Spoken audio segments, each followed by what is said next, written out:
convidar você, abra a sua Bíblia comigo.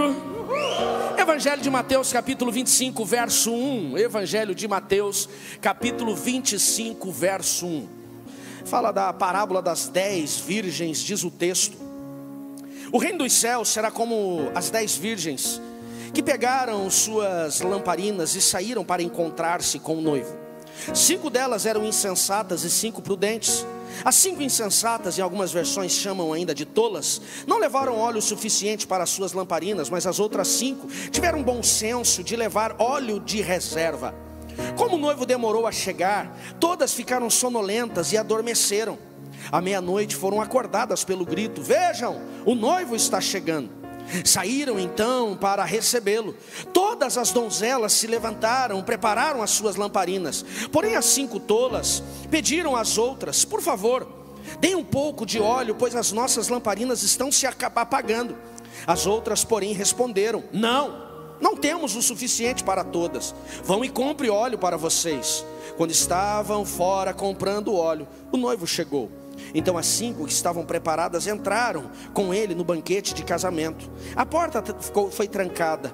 Mais tarde, quando as outras 5 voltaram, ficaram para fora chamando: Senhor, Senhor, abra-nos a porta. Mas ele respondeu: a verdade é que não as conheço. Portanto, vigiem, pois não sabem nem o dia e nem a hora da sua volta. Se você puder, feche os seus olhos, curve a sua cabeça e peça que Deus venha ministrar o seu coração. Jesus, obrigado. Obrigado por aquilo que já foi liberado. Obrigado pela tua palavra, pela tua verdade, que já foi, Deus, ministrada pela manhã e continua sendo ministrada ao coração dos teus filhos e filhas.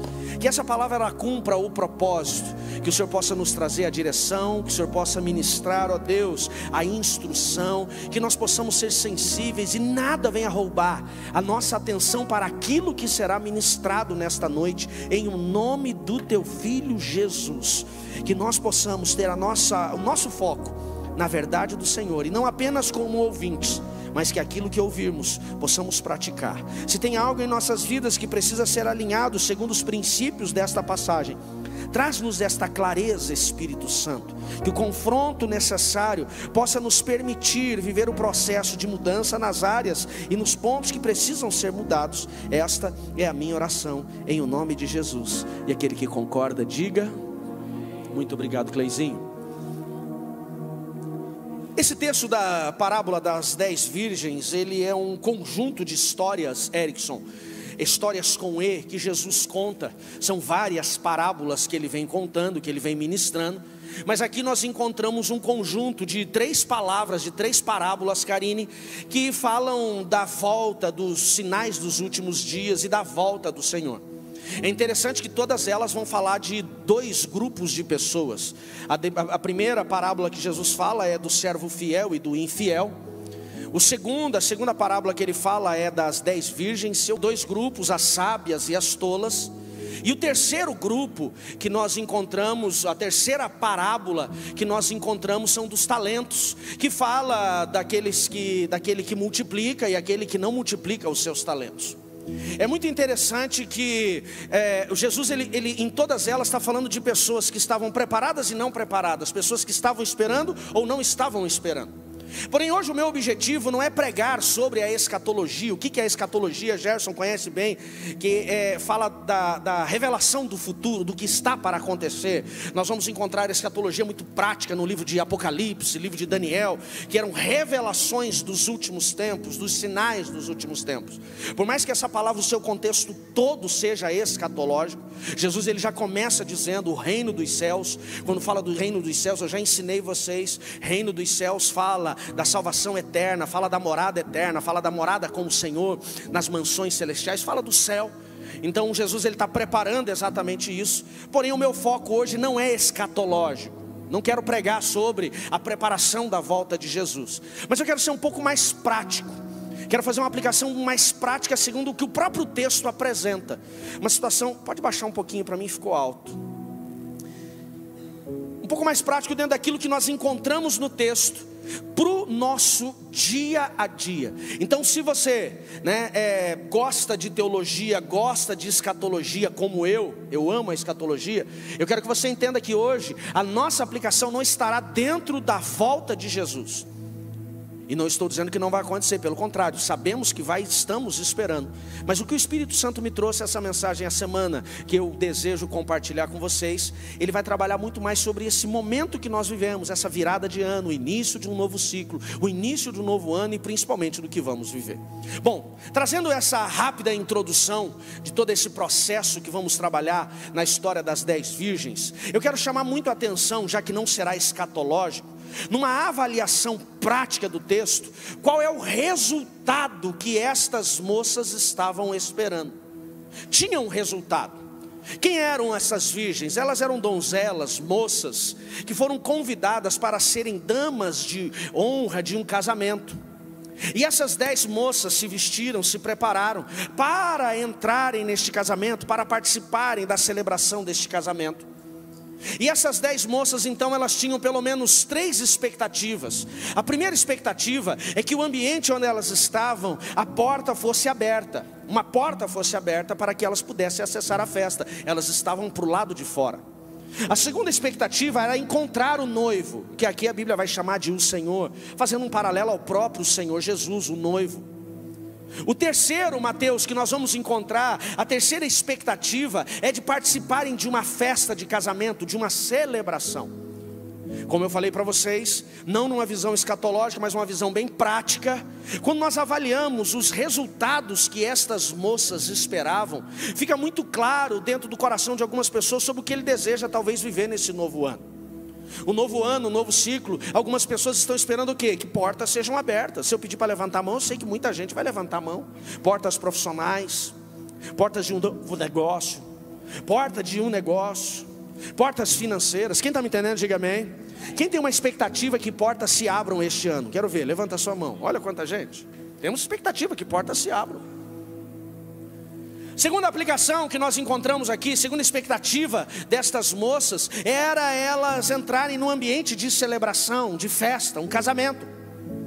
E eu tenho certeza absoluta, Brenda, que quando nós falamos da expectativa do novo ciclo, ninguém está esperando viver em 2024 tempo de luto, tempo de tristeza, tempo de choro. Ah, rapaz, pensa num ano que eu penso que eu vou chorar. Estou numa expectativa de chorar esse ano, chorar de tristeza, sabe assim, ficar triste. Ninguém, não conheço ninguém, não encontrei ninguém que fale esse tipo de coisa. Certo? Concorda comigo? Sim ou não? Ninguém está esperando um ano difícil. Rapaz, pensa num cara que está esperando um ano difícil. Eu estou orando para Deus mandar um ano assim de bastante tempestade, bastante luta. Estou assim, estou pensando até ir para o monte, fazer assim um jejum de 7 dias, para ser um ano assim da pancadaria. Quero ver o pau torar. Não. O que nós temos esperança? Que seja um ano bom. Sim ou não, gente? Um ano de festa, de celebração, sim ou não? Um ano onde nós possamos celebrar. Quem quer celebrar em 2024 novas conquistas? Quem quer viver festa em 2024? Levanta a mão, balança bem alto, quero ver. É claro, pastor, que pergunta mais boba, chega a ser redundante. A terceira expectativa dessas donzelas era encontrar o Senhor, o noivo. Ele era a figura principal ali, e elas estavam na expectativa. Era ele que definia, a porta se abria, é ele que permitia elas acessarem aquele ambiente de celebração. E exatamente isso, pastora Bruna, que eu creio que é o coração de algumas pessoas, terem novas experiências com o Senhor neste ano. Pessoas que querem viver as manifestações, o cuidado, o favor, a caminhada com Ele. Ter um encontro, para algumas é verdadeiramente ter um encontro com Ele neste novo ano. Porém, para que elas pudessem acessar estas expectativas que elas tinham, a Bíblia diz que elas precisavam ter alguns comportamentos, algumas decisões, algumas atitudes. E é sobre isso que eu quero trabalhar com vocês. É muito interessante, David, que o texto ele vai separar o grupo das 10 donzelas em 5. 5 delas que ele chama de prudentes e sábias, e 5 delas que ele vai chamar de tolas, nécias, imprudentes, em algumas versões loucas.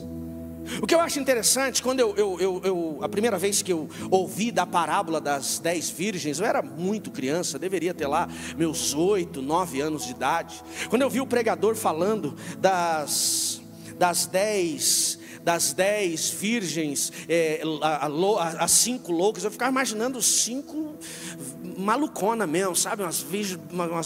Umas donzelas meio doidas assim, meio vida louca, né? Onde todo mundo foi vestido de rosinha, elas foram vestidas de vestido preto rasgado, corrente pendurada. Você tinha essa visão também? O Wilson Rio, você tinha essa visão? Não. 5 loucas assim, ficava imaginando aquelas mulheres malucas, rasgando nota de 100, né?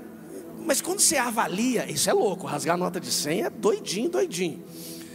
Mas quando a gente avalia o texto, essa insensatez, essa tolice delas, não leva a este ponto, mas são algumas situações muito sutis, diferenças muito sutis, que acabam definindo quem é tola e quem é sábio. Então logo eu te levo a compreender, se queremos ter um ano de portas abertas, se queremos ter um ano de celebração, se queremos ter um ano de experiências, de encontros profundos e mais íntimos com o Senhor, o que vai definir isso é o quanto nós estamos andando em sabedoria e não em tolice. A Bíblia diz que as que não entraram naquele ambiente de celebração, que não viram a porta se abrir, que não estiveram com o noivo, foram quem? As tolas.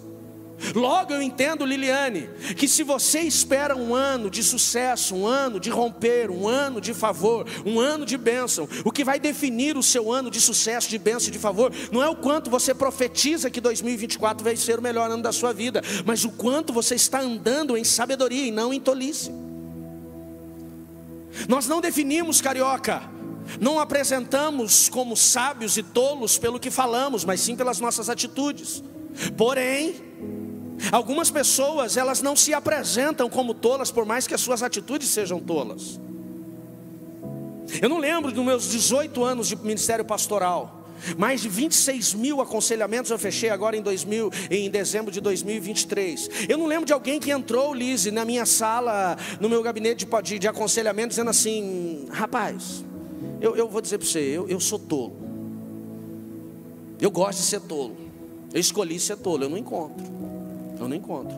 Já encontrei algumas pessoas assumindo que em algum momento erraram, falharam, e avaliando os seus comportamentos passados, assim, de fato eu fui tolo. Mas não porque escolheram, até porque sabedoria e tolice não está no que você fala para os outros, está como você age. Talvez tem pessoas que estão esperando portas se abrirem, profissionais, financeiras, e elas não abriram e talvez não vão abrir. Por quê? Porque continuam tendo atitudes de tolos. Talvez tem pessoas que têm uma expectativa de ter uma vida de celebração em 2024, no seu casamento, nas suas finanças, na sua vida profissional, mas não viveram isso, Maurício. Por quê? Porque continuam tendo atitudes de tolos. Talvez tem pessoas que têm uma expectativa de viver um tempo de intimidade, de relacionamento com o noivo, com o Senhor, viver algo novo na sua vida espiritual, romper no seu ministério, mas não romperam, seja 21, 22, 23, e talvez não venham romper 2024, se não entenderem por que estão agindo como tolos. O texto nos deixa bem claro quais são as ações, os comportamentos destas mulheres para se apresentarem como sábias e como tolas. E eu quero falar de alguns deles. Se você gosta de anotar, vai comigo agora. Nós vamos falar pelo menos 4 comportamentos que revelam se você tem agido como tolo ou tem agido como sábio. Não pelas suas palavras e nem pela sua escolha, mas sim pelo seu comportamento. Se você puder, vá comigo em Mateus 25:10, o mesmo texto que lemos, o verso 10. E o primeiro comportamento que revela a diferença entre tolos e sábios está aqui. Diz assim: quando estavam fora comprando o óleo, o noivo chegou. Agora entra na parte. Então as 5 donzelas que estavam preparadas entraram com ele. Diga comigo: as portas se abriram. Meu Deus do céu, que desânimo. Me ajude. Diga assim comigo: as portas se abriram para quem estava preparado. Sabe o que define sabedoria ou tolice? Ser sábio ou tolo, segundo esse texto, a sua preparação.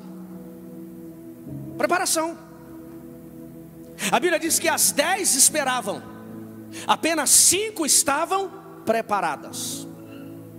Quando eu falo disso, eu quero trazer isso para outras áreas das nossas vidas. Será que existem pessoas aqui que não estão tendo resultados ruins, consequências, dores no casamento, na vida financeira, na vida profissional, no relacionamento com filhos, exatamente porque ele não está preparado para isso? Eu lembro, Samir, que há 20 anos atrás, numa sala de aconselhamento, eu ouvia muito a pessoa dizer assim: pastor, eu estou em crise no casamento porque nunca me ensinaram a ser casado. Eu não fui ensinado a ser marido, eu não fui ensinado a ser esposa. Outras vezes, Dani, eu ouvi pessoas dizerem assim: eu perdi meu filho na adolescência porque ninguém me ensinou a ser pai de adolescente. E de fato, há 20, 25, 30 anos atrás, era mais escasso isso. Porém, hoje não. Hoje, quando falamos de preparação de maridos, preparação de esposas, de pais, de profissionais, de ministros do Evangelho, ei, você espirra, está aparecendo um curso. Onde você vai tem um livro. Nunca se escreveram tantos livros como na geração de hoje. Nunca tivemos tanto acesso, Joelma sabe disso, a informação, a treinamento. Tem gente que diz assim: eu não gosto de ler, vai ouvir. Tem podcast, tem audiolivro. Eu não tenho paciência para ouvir, eu preciso estar ali. Hoje tem faculdade, tem treinamento, tem curso, tem um monte de coisa. Onde você quiser presencial, é presencial. Eu não tenho paciência para o presencial, é muito longe, tem online. Hoje a desculpa não é a falta de treinamento, a falta de oportunidade, é a falta de vontade. Sabe por que infelizmente algumas pessoas ainda estão capengando? Por quê? Porque elas não estão dispostas a esse processo de preparação. Quer ser um bom marido? Se prepara para isso. Não é fácil. Quer ser uma boa esposa? Se prepara para isso. Quer ser um bom pai? Se prepara para isso. Você não tem ideia de quantos livros eu li. Eu e a Anne lemos para sermos pais, de 3 ainda. Você não tem ideia de quantos. Você não tem ideia de quantos livros eu tenho na minha biblioteca. Passa hoje brincando de 3.700 livros. 80% deles eu li. E os outros 20%, pastor, são mais os livros da Anne, mais focados dela. Mas 80% dos livros da minha biblioteca, eu tenho uma parede só para livros. A gente estava falando de fazer em algumas mudanças em casa. A gente falou: mas vamos colocar onde os livros? Não tem onde colocar, vamos continuar, deixa eles ali, não tem mais espaço. E a gente continua comprando. Não é porque a gente gosta de gastar dinheiro, é porque a gente precisa aprender, preparação. Sabe o que define as tolas e as sábias aqui no texto? Define aquelas que tiveram a porta aberta, aquelas que entraram para a festa. A Bíblia diz: só entraram as que estavam preparadas. Quando nós falamos de preparação, 3 coisas essas 5 donzelas sábias precisaram fazer. Número 1, elas precisaram investir tempo. Vamos entender aqui o contexto. Aquelas mulheres vão para o casamento para aguardarem o noivo. E por que elas tinham que aguardar? Deixa eu explicar rapidamente o contexto aqui. A nossa cultura ocidental, o noivo não atrasa. Quem atrasa é a noiva. É verdade ou não é? Vocês estão aí ainda, gente? Se o noivo atrasar, o povo já acha que ele desistiu. Mas a noiva atrasar, para alguns é chique, né? É a noiva que atrasa. No contexto judaico, havia muito esse processo do atraso, e é o noivo que definia o tempo de início da celebração. Por quê? Porque no mundo antigo, os pais da noiva tinham que pagar o dote para o noivo. Era como se fosse, né, vamos se livrar logo dela, mais ou menos assim. Eu te pago para ficar com ela, não dá essa ideia? Por que é o noivo que tinha que receber? Ele tinha que pagar. Porque tem uns casamentos que a mulher tem que aguentar para o resto da vida, mas deixamos isso para uma outra conversa. O problema foi a Iva balançar a cabeça. Marcos, quando eu falei, ela falou: eu vi, Iva, eu vi daqui, olha, eu queria ter filmado. Não, brincadeira, eu te amo. É porque a gente tem relacionamento para brincar assim, tá? Mas ela balançou a cabeça falando que é verdade. Então qual que era o contexto? O noivo ele tinha que receber o dote. E para receber esse dote, em alguns casos, havia um processo de negociação mais longa. Enquanto não fosse definido e pago, o casamento não começava. Então a ideia que esse texto dá do atraso do noivo, não é que o noivo era um irresponsável, que não queria casar, e alguém tinha que algemá-lo, Tatiele, para trazê-lo para o casamento. Não, era esse processo dessa negociação. Enquanto ele estava negociando o valor do dote, as donzelas estavam para fora esperando para o casamento começar. Então não se tinha um horário definido, a festa de casamento vai começar às 19 horas. É a partir das 19 horas até eles chegarem num consenso ali. Então as donzelas, elas vêm para o casamento e elas trazem o azeite. O azeite era para quê? Qual horário você acredita que deve começar? Eu acredito que deve começar lá pelas 21 horas. Então esse tanto de azeite dá. Então ela carregava o seu azeite nisso. As 5 loucas, tolas, elas não estavam totalmente despreparadas, Denise. Elas só não estavam tão preparadas quanto as outras. As outras entenderam, vai que o noivo atrasa, então além de eu levar o meu azeite, o que eu vou levar? Eu preciso levar um recipiente com um pouco mais de azeite. Quem está me entendendo, diga amém. Para que ela pudesse ter mais azeite, ela precisou comprar mais azeite. Talvez ela saiu a primeira vez e comprou só a primeira parte, eu já tinha em casa. Mas avaliando aquela situação, ela falou, vai precisar de mais. Então ela precisou do quê? Ela precisou de tempo. Preparação leva tempo. Não existe esse negócio de uma hora para outra. Tudo que é rápido, tenha certeza, vai te dar problema. Ganhar dinheiro rápido, foge. Mas foge, porque é o Satanás que vai te arrebentar. Sabe esse negócio de, olha, faz um negócio aqui comigo, deixa o dia, você não precisa fazer nada. Deixa 8 meses comigo, daqui 8 meses eu dobro o seu dinheiro. O golpe está aí. Cai quem quer. Nada que é rápido, meu irmão, cuidado. Cuidado, eu tenho medo até dos casamentos meio rápidos. Sabe aqueles casamentos que aconteceu assim em 4 meses? Gente, até hoje eu não vi um que não teve problema. Não vi um que não teve problema. É rápido demais. Precisa de tempo. Um médico que vai cuidar da tua saúde e talvez até da sua vida, quanto tempo ele precisa para ter autoridade o suficiente para te colocar numa mesa de um centro cirúrgico, te operar e você sair dali vivo, dependendo da especialidade? 15, 20 anos de formação total. O cara vai passar por 6 anos só de faculdade. Dependendo da especialidade, vai ser 2 até 5 anos de residência.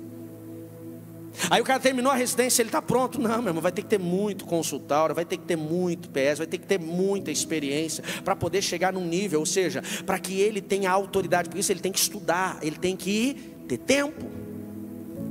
A preparação, ela levou tempo. Número 2, custo. As 5 que a Bíblia chama de tolas, elas vieram só com o azeite que elas acharam que elas precisavam. Elas não precisaram gastar mais. As outras 5 trouxeram este e mais este. Tem um custo, pode ser às vezes dobrado, até triplo. Quem está me entendendo, diga amém. É uma questão do quê? De custo. Tem que ter custo. Preparação leva tempo e leva dinheiro. Ninguém aqui casou sabendo exatamente, ou grande parte aqui que casou não sabia exatamente o que ia acontecer. Poderia ter parte de teoria, mas a prática vai ser diferente. Mas tem que estar preparado. Com filhos tem que estar preparado, profissionalmente tem que estar preparado, ministerialmente tem que estar preparado. E vai levar tempo, vai levar custo, vai levar dinheiro. Vai ter que sair de casa, vai ter que se mover. Foi exatamente isso que essas mulheres fizeram.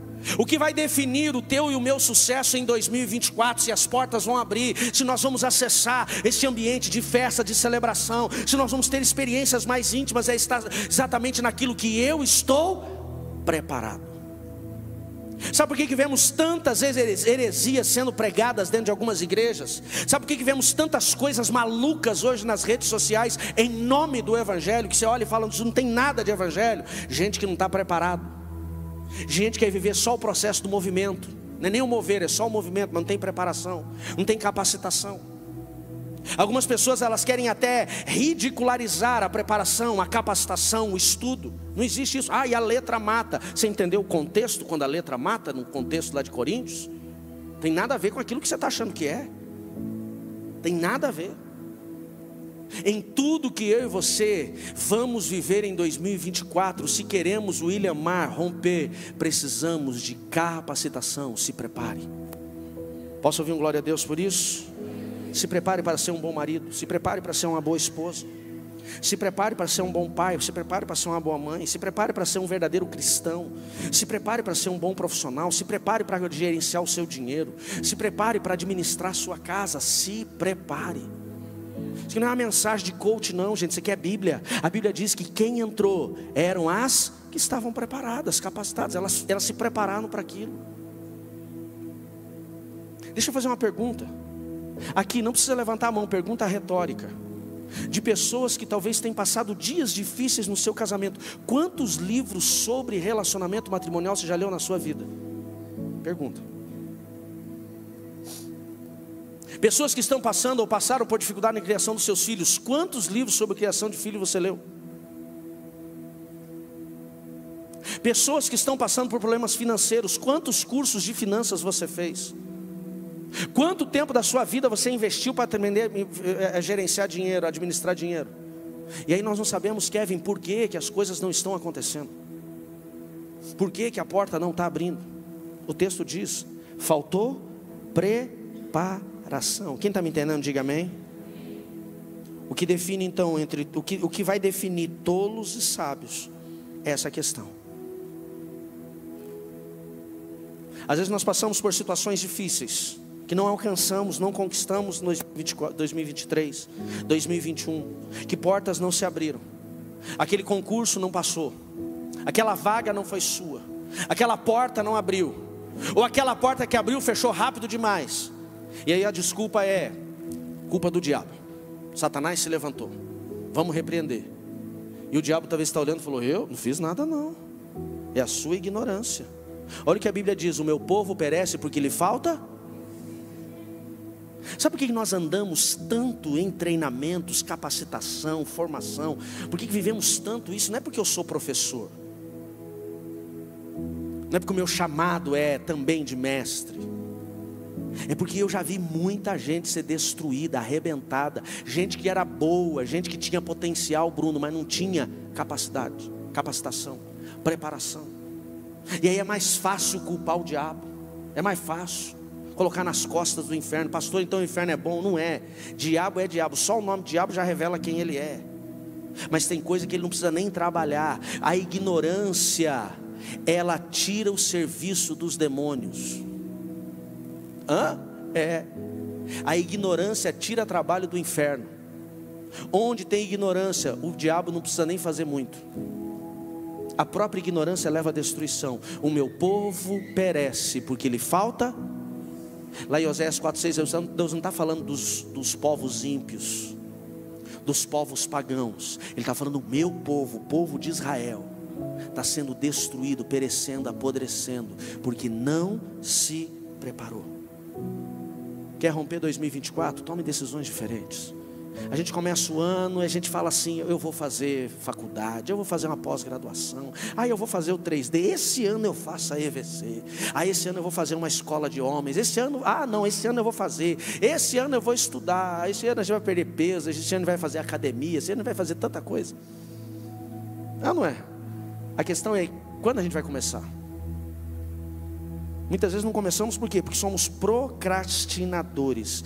Pare de procrastinar. Não foi o inferno que travou você, a sua falta de capacidade e preparação.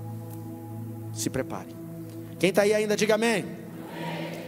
Segundo ponto que define tolos e sábios. Vai comigo lá no verso 4. Eu vou ficar pulando entre eles para a gente poder fazer uma construção.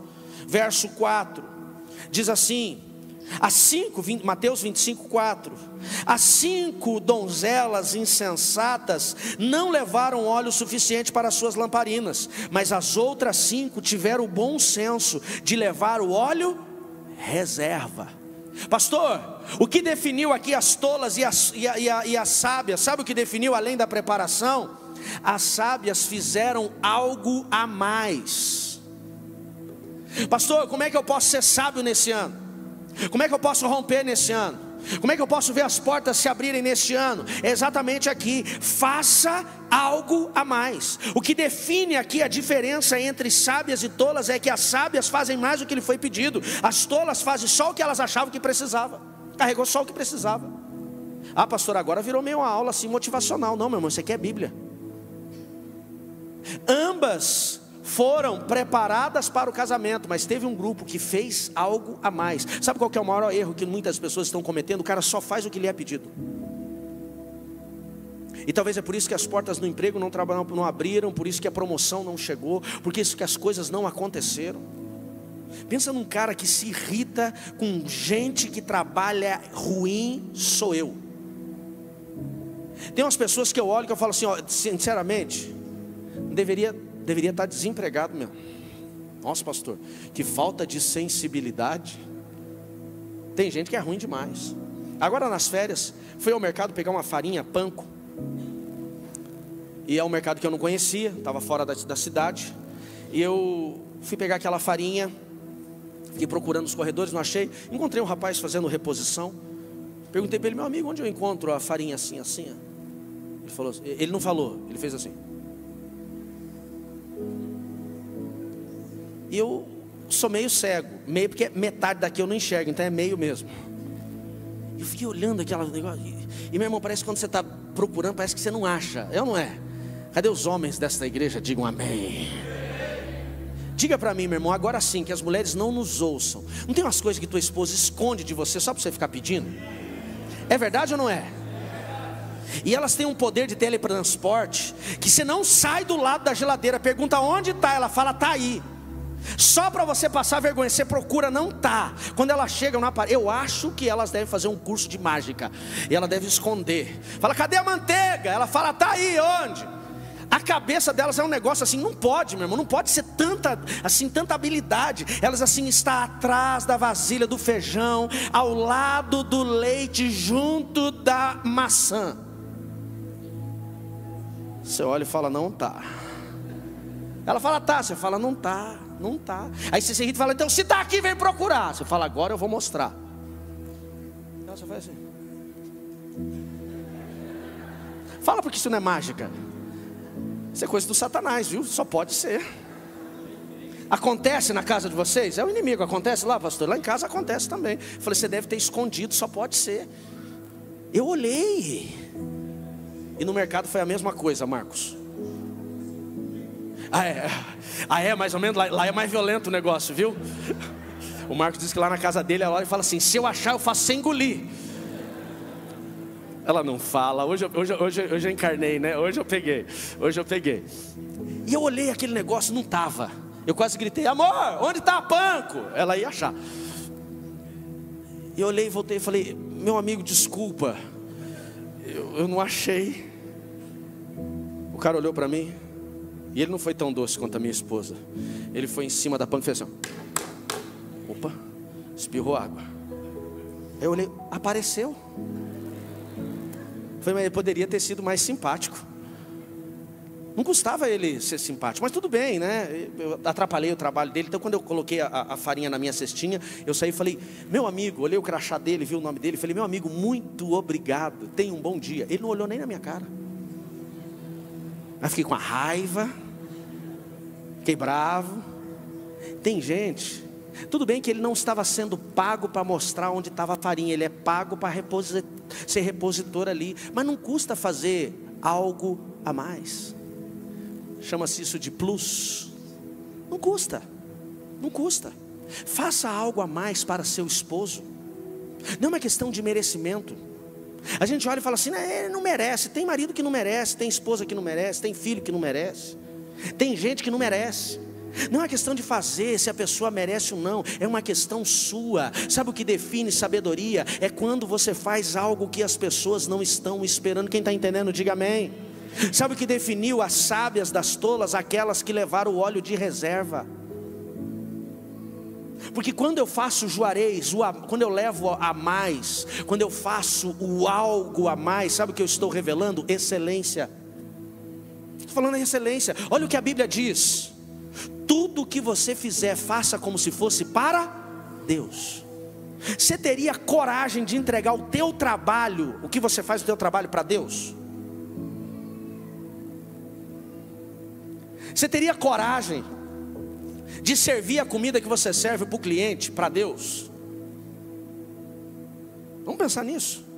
Você teria coragem de falar da forma que você fala com algumas pessoas, com os seus filhos, com o seu cônjuge, com Deus? Se não temos coragem, a gente está fazendo alguma coisa errada. Não é uma questão de merecimento, é uma questão de posicionamento. Eu vou fazer o meu melhor. É muito comum em alguns lugares, por exemplo, igreja. Hoje eu usei o exemplo do louvor, eu vou usar de novo. É muito comum, por exemplo, o ministério de louvor. A pessoa, ela chega aqui às 5 para fazer o ensaio, e tem gente que chega às 6:30. Não, aqui não tem isso. Amém? Nem que seja profético, diga amém. É claro que todo mundo tem algum problema para se resolver, mas tem gente que chegou às 5. E o problema numa banda, por exemplo, com a nossa, é quando o baterista chega atrasado. Ainda bem que o Sérgio chega no horário. Cadê o Sérgio? Onde está o Sérgio? Está ali o Sérgio. O Sérgio não atrasa. Quando o baterista chegou atrasado, azedou a vida de todo mundo, não é? Todos são importantes, mas no ensaio ele vai trazer ali. Aí um começa a chegar atrasado sempre. O que os outros começam a fazer? Fala, quer saber? Ninguém leva a sério, também não vou levar. Se fazem de qualquer jeito, eu vou fazer também. Ninguém reconhece, não é questão de reconhecimento, é questão de fazer bem feito. Quem está me entendendo, diga amém. Faça o melhor, faça mais pelos seus filhos, faça mais no seu trabalho, faça mais no seu ministério, porque as sábias foram aquelas que fizeram mais do que lhe foi pedido. Os tolos fazem só o que precisa ser feito, fazem só o que precisa para sobreviver. Já chegou o tempo, gente, onde nós fazemos apenas o que nos pedem. O que vai definir a nossa diferença é exatamente isso. É exatamente isso. O que hoje faz diferença no mercado de trabalho é exatamente isso. Hoje as pessoas, infelizmente, em algumas áreas, elas são tão ruins no seu trabalho, elas são tão limitadas no seu trabalho, porque aquele que faz um pouquinho mais é o que desponta. Não tem problema.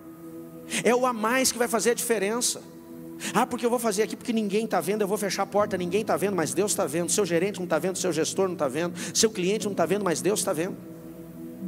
E é Ele quem vai te recompensar. Posso ouvir um glória a Deus por isso? Deixa eu ser rápido aqui. Terceira diferença entre sábios e tolos, que vai revelar, Clebinho, quem é sábio e quem é tolo. Verso 8 e 9. Vai lá comigo. Verso 8 e 9 de Mateus 25. Diz a palavra do Senhor assim: então as 5 insensatas pediram às outras: por favor, nos deem um pouco de óleo, pois as nossas lamparinas estão se apagando. As outras, porém, responderam... Meu Deus, cadê vocês? Estão lendo comigo? As outras, porém, responderam... é que a versão está diferente. Não. Eu vou falar as outras responderam e você vai comigo. As outras, porém, responderam... Não. Não temos o suficiente para todas. Vão e compre o óleo para vocês. Você quer ver a terceira diferença entre sábios e tolos? Os sábios aprenderam a dizer não. Aprenda a dizer não. Como é que é, pastor? Nesse contexto do politicamente correto que nós vivemos hoje, você dizer não numa situação como essa é como se você fosse insensível. Se fosse hoje isso acontecendo, o que nós iríamos ouvir? Nossa, que tipo de crente foram essas 5? Que santas que são, deixando as irmãs necessitadas. Não é uma questão de insensibilidade, é uma questão de posição. Nós precisamos, para revelar sabedoria, discernir quando dizer não, e principalmente aprender a dizer não. Quantos problemas você já arrumou na sua vida porque você não soube dizer não? É verdade ou não é? Quantas contas você pagou que não foi você que fez porque você não soube dizer não? Quantas tretas você se envolveu porque você não soube dizer não? Eu tenho certeza que teriam mãos levantadas em todos os exemplos que eu dei. Nós temos que aprender a dizer não. Não é não. Eu por muito tempo eu tive dificuldade, Denise, em dizer não. Hoje tá mais fácil. Mas por muito tempo eu tinha uma dificuldade terrível de dizer não. Para dizer não, eu contava toda uma história. Veja bem, a situação. Eu lembro de uma vez eu estava mandando um áudio para a pessoa de algo que não tinha como eu ajudá-la, e estava sendo pressionado para isso. E eu estou mandando áudio, veja bem, a situação é assim, eu queria que você entendesse, darará, darará, darará. E aquele áudio longo de 5 minutos, a Anne começou a olhar para mim e falou assim, e eu continuava gravando o áudio. Ela falou, não, ela falou assim, não manda esse áudio. Aí não dava para mandar, saiu ela dizendo no fundo, não manda esse áudio. Aí eu apaguei o áudio e falei, o que foi? Ela falou, amor, posso responder? Eu falei, pode. Ela pegou o celular e falou, não posso te ajudar. Acabou. Eu olhei e falei, nossa, tão fácil. Tem coisa que a gente tem que aprender a dizer não. Tem situações que o não é protetivo. Quem está me entendendo, diga amém. Não, é protetivo. Não posso. Pastor, quando eu vou dizer não? Pastor, me leva a entender. Quando que eu devo dizer não? Se você quer, anota lá. Número 1, quando você deve dizer não? Quando o que a pessoa está te pedindo vai gerar perda para você. Uma coisa é você compartilhar, outra coisa é você ter perda. As 5 disseram não, por quê? Porque elas iriam perder, ia faltar para elas também. Se elas tivessem o óleo dobrado, onde elas pudessem compartilhar e não faltasse para elas, elas seriam insensíveis. Mas como elas agiram, ia faltar para todas. E elas deixaram bem claro. Pastor, quando eu devo dizer não? Segundo, quando a pessoa está te pedindo algo que não é responsabilidade sua, é dela. Alguns dias atrás, algumas semanas, meses atrás, eu preguei uma mensagem sobre a diferença de fardo e bagagem. Quem lembra, diga amém. Vocês lembram? O fardo eu ajudo o outro, a bagagem cada um leva a sua. Lembram disso? Quando eu vou diferenciar a bagagem do fardo, o que é responsabilidade do outro, Mateus? Ele tem que carregar. O filho é dele, ele carrega. O CPF dele sujou, é responsabilidade dele. Não adianta você comprar um carro para ele porque o nome dele está sujo, ele vai sujar o seu. Não adianta você emprestar teu cartão de crédito porque ele não tem mais, porque você vai perder o teu por causa dele. Nós precisamos aprender a dizer não. Quando eu devo dizer não? Quando o que a pessoa está me pedindo compromete nós dois. É o que ia acontecer com essas mulheres. O não das 5 primeiras donzelas revelou a sua sabedoria. Eu tenho que aprender a dizer não. A Bíblia diz: não seja fiador do seu irmão. Por que a gente insiste muitas vezes? Não, eu vou ajudar. Não é questão de sensibilidade, é questão de prejuízo. E se você está disposto a ajudar, então entenda: vou ajudar sabendo que eu posso ter prejuízo, e vou assumir esse prejuízo. Eu já tive situações que eu ajudei, mas quando eu ajudei, o que eu entendi? Eu vou ajudar, mas estou preparado para perder. Não vai me fazer falta, então eu vou ajudar. Se aquilo vai me fazer falta, se aquilo vai me comprometer, se aquilo vai me trazer um prejuízo, se aquilo vai gerar um estresse dentro da minha casa. Tem situações que às vezes não sabemos dizer não dentro de casa. Não sabe dizer não dentro de casa, na família. Tudo o que você for decidir dentro da sua casa precisa ser em comum acordo com o seu esposo, com a sua esposa. Se você teve que esconder, já Deus não está mais nesse negócio. Quem está é o Satanás. Sabe aquela coisa do irmão, da irmã, do pai, da mãe? Fala assim, não fala para ele. Não, se não dá para falar, não dá para a gente fazer. E se disser não, mesmo que o seu coração esteja muito inclinado a fazer, é não, uma parte disse não, reavalia. Quantas crises relacionais, matrimoniais, Marciana, nós encontramos por situações como essa? Pessoas que não souberam dizer não. Tem situações que é necessário você dizer não. E o último ponto, eu quero que você vá comigo em Mateus 25, capítulo 5, verso 5, perdão, e o 6. A última situação que vai revelar, esse aqui não vai revelar só tolas e sábias, até porque ambas se comprometeram dentro deste processo. Olha o texto aqui, verso 5 diz assim: como o noivo demorou a chegar, todas ficaram sonolentas e adormeceram. À meia-noite foram acordadas pelo grito: vejam, o noivo está chegando. A última lição dessa noite: esteja vigilante. Esteja vigilante. Aqui o que é interessante é que até as sábias adormeceram. Até as sábias se desconectaram. Até as sábias se perderam no sono.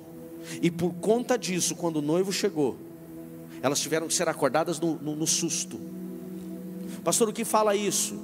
Vigilância em todas as áreas das nossas vidas. Deixa eu ler alguns textos rápidos com você. Se você puder, já abre a tua Bíblia. Você vai participar comigo rapidamente de alguns textos para a gente poder encerrar.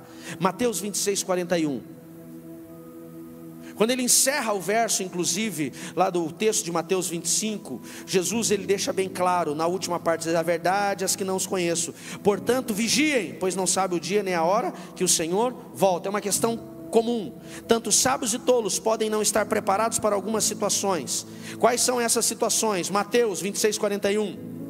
Diz assim: vigiem e orem, para que vocês não caiam em tentação. O espírito está pronto, mas a carne é... Onde aconteceu isso? Getsemane. Jesus leva os discípulos, alguns discípulos, para orar com ele naqueles últimos momentos de angústia, todo o pecado do mundo sobre ele.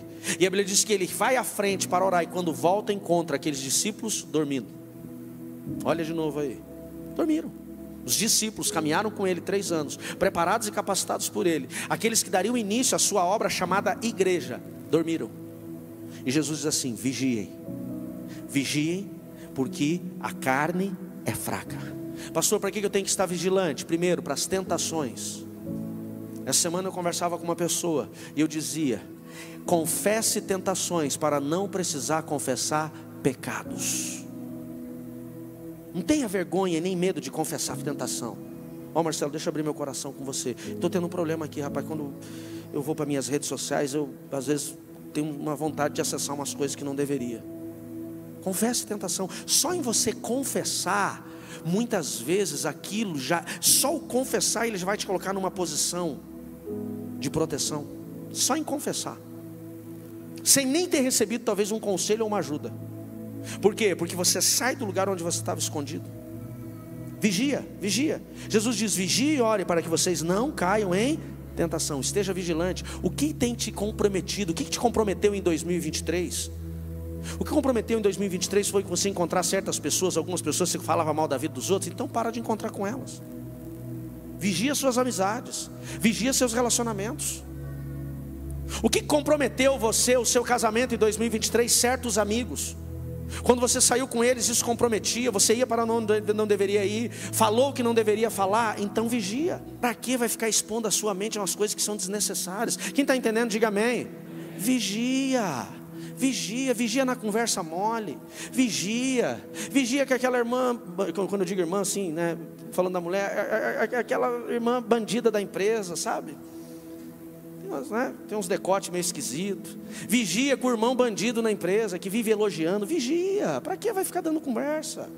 Eu sempre digo esse negócio de carona. Vou dar uma carona, foge disso. Jesus diz: orem e vigiem, para que não caiam em tentação. Jesus em outra ocasião ele diz: se teu olho te faz pecar, arranca ele fora. O que está te fazendo pecar? Teu celular te faz pecar? Tem algum aplicativo do celular, alguma rede social que te compromete? Sai fora. Se posiciona. Se posiciona. Porque o custo do pecado, a Bíblia diz, é a morte. O salário do pecado é a morte. É recompensa dolorosa. E você não quer viver isso. Outro texto bíblico de vigilância, 1 Pedro 5,8. 1 Pedro 5,8 diz assim: estejam alertas e vigiem. O diabo, inimigo de vocês, anda ao redor como um leão, rugindo, procurando a quem ele possa devorar. Resistam-lhe firmes, permanecendo firmes na fé, sabendo que os irmãos que vocês têm em todo o mundo estão passando pelos mesmos sofrimentos. Segunda vigilância, vigie sobre os ataques do inferno. Tem coisa, meu irmão, que você começa a conversar no teu relacionamento matrimonial que você sabe que vai dar ruim. Tem umas conversas que não dá. Tem gente que parece que gosta da treta. Quem aqui conhece a esposa ou o esposo só no jeito que está andando? Meu Deus, pouca gente.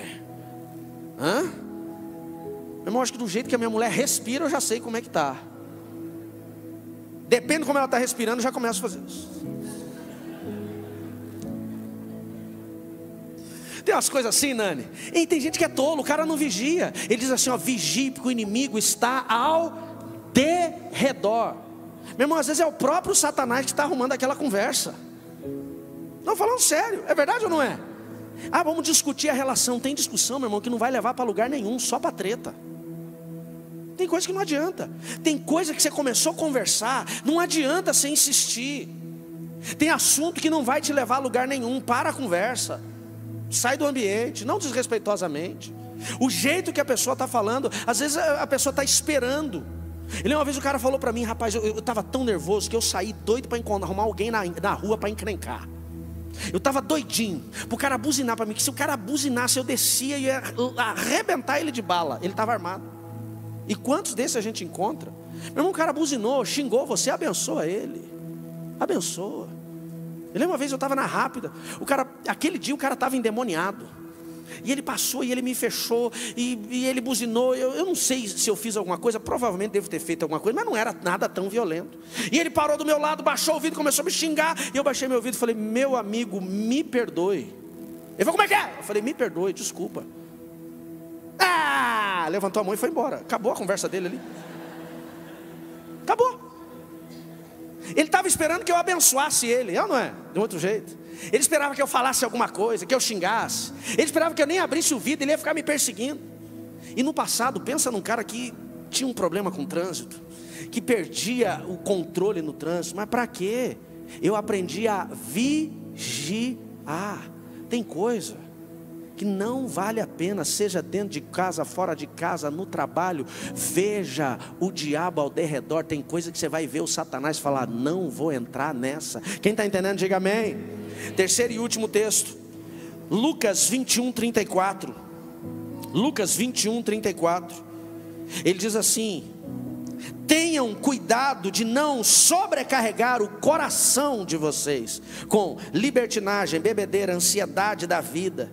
Aquele dia venha sobre vocês inesperadamente, porque ele virá sobre todos os que vivem na face da terra. Estejam sempre atentos e orem para que vocês possam escapar de tudo o que está para acontecer, estar de pé diante do Senhor. Ele diz: vigiem o coração de vocês. Vigie o coração. O que ou quais as situações que comprometem as suas emoções? Pastor, tem um grupo de pessoas que quando eu encontro, o jeito que elas falam comigo me ira. Por que você insiste em encontrar? Pastor, tem umas festas na família, pastor, quando eu vou eu me sinto rejeitado. E por que você vai? Sabe o que eu aprendi? Um grande pregador que hoje não vive mais, chamado Myles Monroe: esteja onde você é celebrado e não onde você é aturado. Ei, chegou, esse lugar não é para mim. Não é para mim. Ninguém tem a obrigação de gostar de mim, só a minha mulher. Nem sei se é tão obrigação assim. Ninguém tem a obrigação de me aturar. Por que eu insisto? Vigia teu coração. Vigia os ambientes onde você vai estar. Esse ambiente me faz bem? Esse ambiente me traz santidade? Esse ambiente é agradável? Esse ambiente ele edifica? Se não, por que eu estou ali? Então, pastor, como que eu posso trabalhar? Vigie suas palavras, vigie seu coração, vigie sua vida com Deus, vigie no que você vê, no que você ouve, no que você faz, vigie as suas influências, vigie. Vamos ficar de pé, queridos? Vigie. O que revelou os sábios ou as sábias ou as tolas nessa história? O texto diz: as que estavam preparadas, as que tinham algo a mais, as que disseram não, e de todas aquelas que estavam, ou nenhuma estava, mas vigilantes. Isso vai revelar portas que se abrem, ambientes de festa e relacionamento com o noivo. Quem foi abençoado por essa palavra, levanta a sua mão, quero ver. Deus ministrou seu coração?